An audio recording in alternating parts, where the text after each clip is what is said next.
Hello, we are Joni and Sarah from Fantastic, and as we made episode earlier about the things we love in this van, which was quite a long list, and you can see that video on the description or somewhere here on the card. One thing what we want to change in our van is the clearance underneath our van.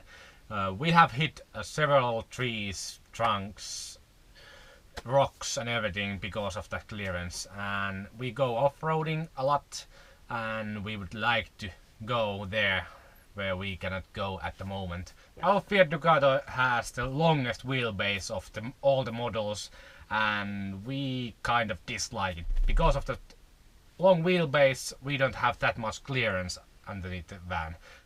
We want higher. Our van is front wheel drive, and we would love to have four-wheel drive van with all the differential locks and everything so we could go even deeper and even more muddier places. We really hate the electronic tip.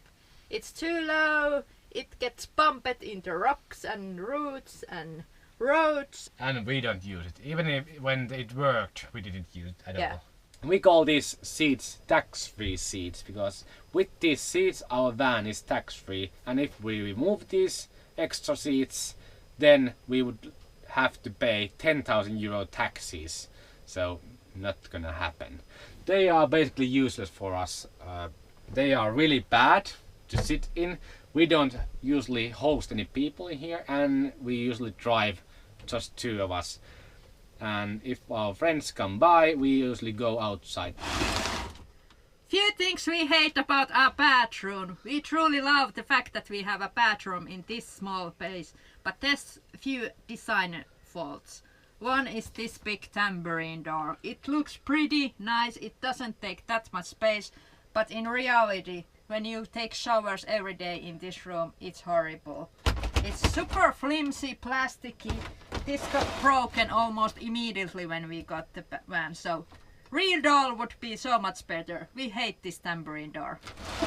This whole wooden cupboard has become wet and it's disgusting. It's soaking wet, even we protect it with the shower curtain. So we would prefer not to have this or have this in plastic, so that way it wouldn't be all swollen.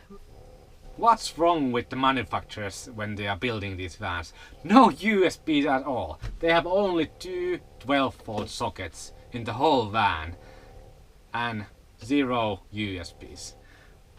If I would design this van, I would install at least 5 USBs. For example, here where the driver seats are, here would be USBs. On the back of the van there would be USBs. We haven't found one that doesn't have LED lights. Usually they have always really ugly LED lights that are on for 24/7. So